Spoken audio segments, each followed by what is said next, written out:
Sommes le jour de Pâques, le dimanche de Pâques de l'année 2017, et nous aimerions, Madame Franchini, que vous nous expliquiez un petit peu quel est votre vécu, votre vie, votre aventure, votre histoire avec Dieu. Bonjour.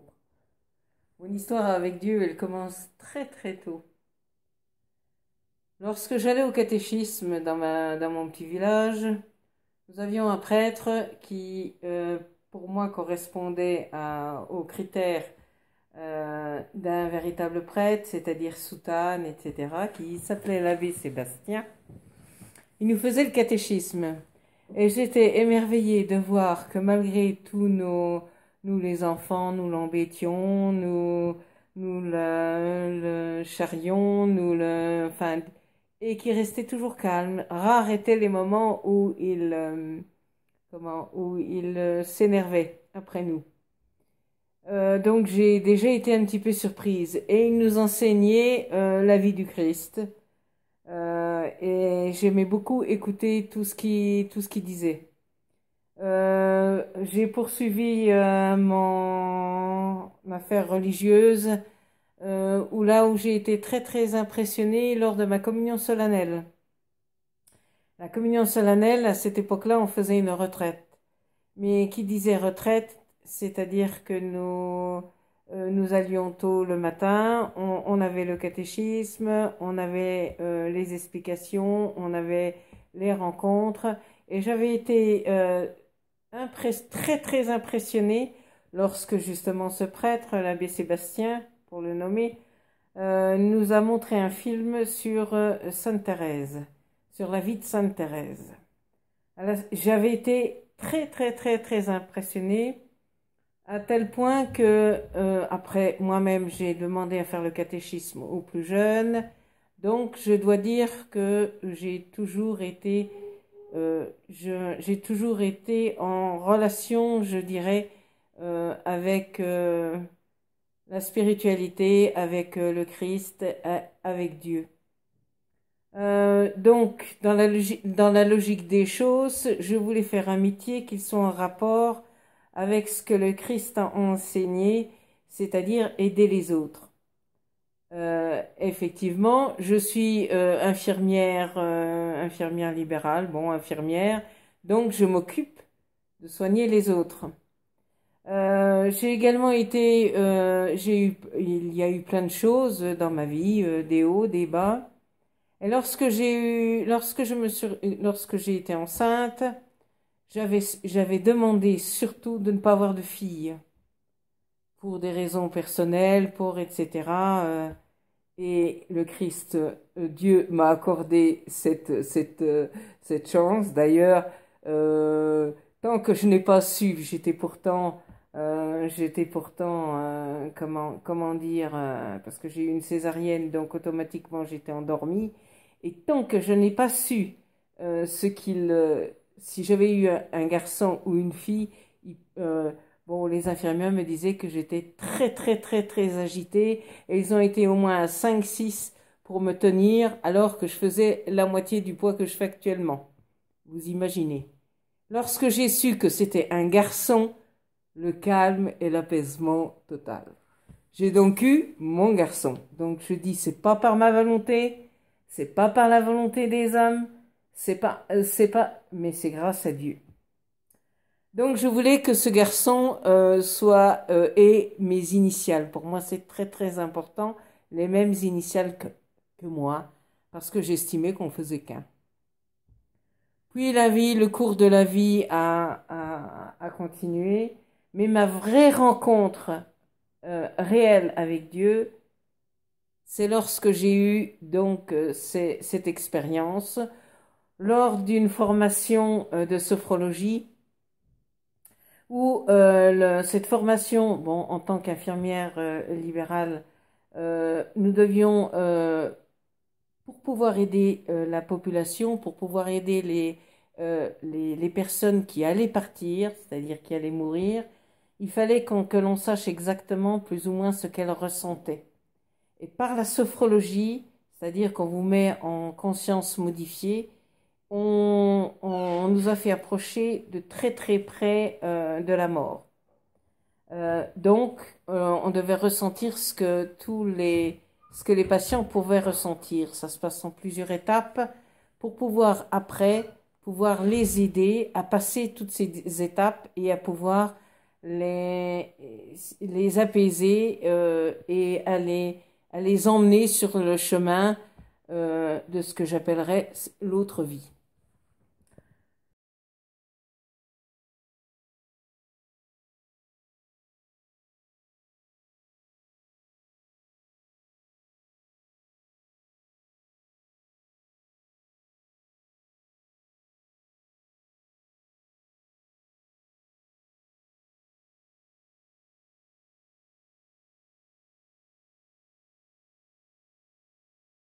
Donc, lors de cette formation, comme un fait exprès, nous étions 12 infirmières. Cela m'avait choqué. Et c'était un médecin sophrologue qui nous faisait la formation. Donc, nous étions réunis en arc de cercle et je me trouvais à la droite du médecin sophrologue. Cela m'avait frappé. Donc, on fait les différents exercices pour pouvoir aboutir à la porte de l'autre vie. Bon, sur les 12, je me suis trouvée la seule, et merci à Dieu, où j'ai pu connaître ce qu'il y avait derrière la fameuse porte. Alors, je vais vous expliquer déjà le cheminement pour aller jusqu'à cette porte. Il y a donc plusieurs étapes. Ça se résume en sept étapes. Si vous remarquez bien, les chiffres sont parlants. La première étape, alors donc on se trouve en conscience modifiée. La première étape est, vous devez laisser tout ce que vous avez, tous vos biens. On doit laisser tous ces biens. Alors, mon expérience, moi, ça a été, j'avais plein de chameaux. J'avais plein de chameaux et sur chaque chameau, il y avait des mâles. Et sur ces mâles, donc je les ai déchargés l'une derrière l'autre puisqu'il fallait tout laisser sur place. Et j'étais sur une oasis, dans une oasis. Hein.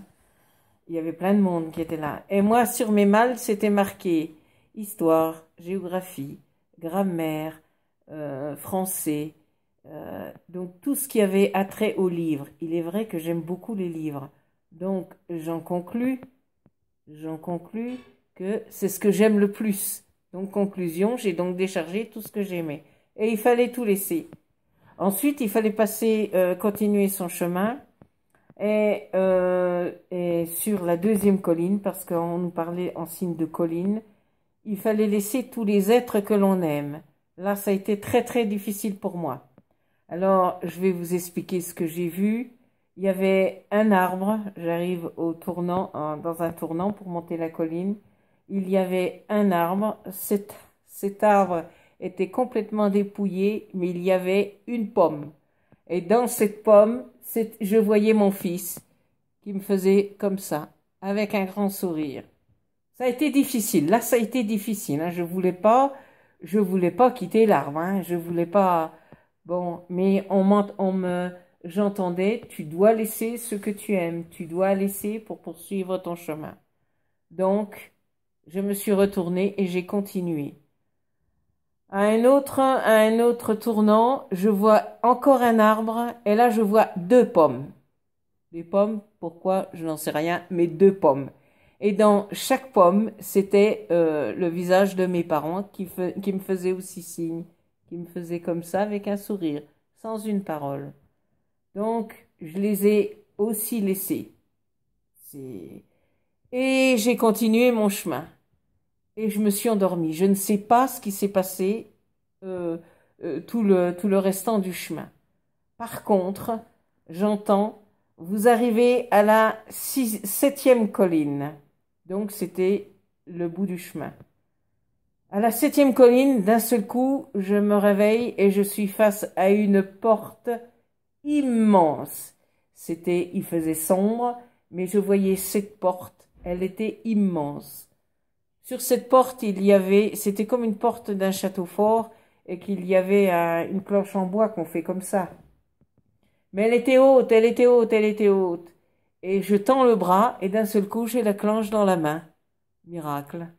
Je frappe un coup, la porte, elle s'ouvre. Je n'étais pas très rassurée. Effectivement, c'était tout noir tout autour. Je ne voyais rien. Donc la porte, elle s'ouvre un peu plus. Donc j'ai dit, il faut que j'aille voir, il faut que j'aille, que je continue. Et je me trouve comme sur un chemin. Comme sur un chemin. Donc je suis ce chemin et j'entends des bruits de part et d'autre de ce chemin, comme s'il y avait, j'entendais plein de bruits. Donc j'ai supposé qu'il y avait du monde, qui, je ne sais pas. Au départ, je pensais que c'était peut-être des animaux, mais loin s'en faut, c'était pas ça du tout, puisque j'ai entendu des rires, alors j'ai dit, il y a plein de gens, mais c'était la joie, mais je ne voyais toujours rien. D'un seul coup, je continue mon chemin, pas très rassurée, mais je continue mon chemin, et waouh, je vois une lumière, là, cette fameuse lumière que beaucoup ont vue. J'ai vu cette lumière qui est plus intense que le soleil, qui est plus forte que n'importe quelle lumière que l'on peut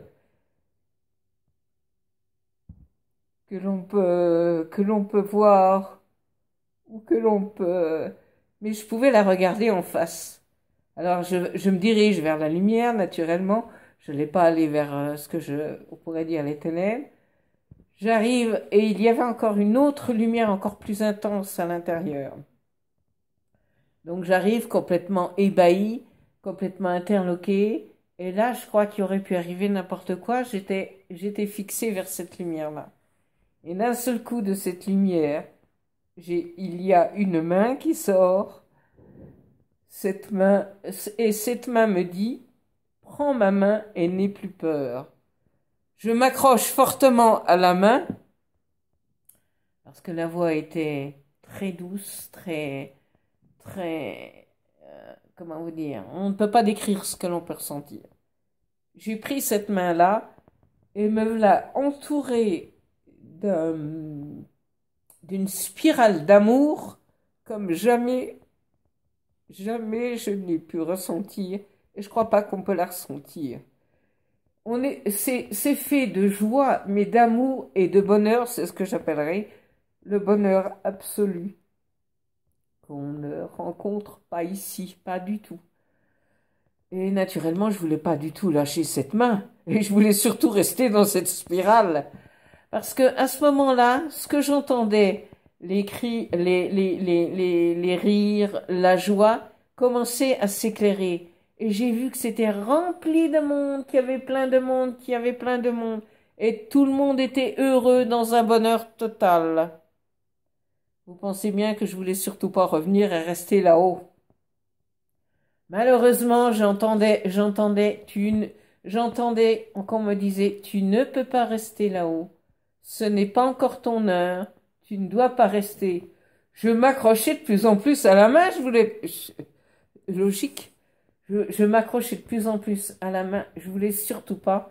Et je sais que j'ai fait ce geste de non. J'étais comme ça. Non, non, je voulais surtout pas revenir. Et d'un seul coup, tout noir. Et me voilà que j'ouvre les yeux. Lorsque je vois le cercle des autres infirmières, elles étaient tous en train de parler, de piailler, de discuter de choses et d'autres. J'étais la seule encore qui était encore dans un état, je dirais, second, mais je me suis relevée. J'ai interpellé le médecin sophrologue et je lui ai simplement dit, parce que je lui en ai voulu, je lui ai simplement dit, pourquoi vous m'avez empêché de rester là où j'étais? Elle m'a répondu avec un sourire, je sais, Armel, où tu étais, mais ce n'est pas encore l'heure.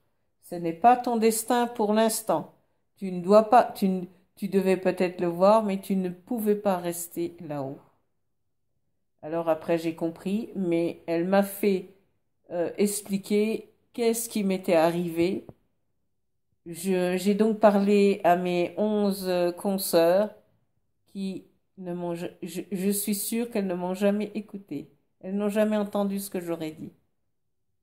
Parce que je pense qu'elles ne m'ont jamais cru. Une seule personne a cru ce que je lui avais dit. C'est en l'occurrence le médecin sophrologue parce qu'elle avait déjà été là-haut aussi. Donc elle savait. Et mon fils, comme je lui ai raconté. Il m'a simplement dit, je sais. Mon fils m'a expliqué après qu'il en a parlé à ses amis en disant, vous voyez, ma mère, elle a vécu une expérience. La réponse des amis, ah ben ta mère, elle a dû pas mal fumer le chichon.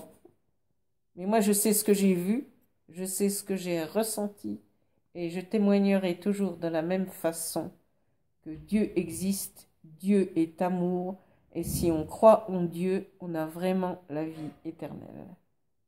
Depuis, chaque jour de ma vie, je fais plein de bêtises, je n'écoute pas, mais, lorsque je suis un petit peu plus attentive, que je regarde, que j'écoute, que j'ouvre bien les yeux, et Dieu se manifeste souvent. Amen.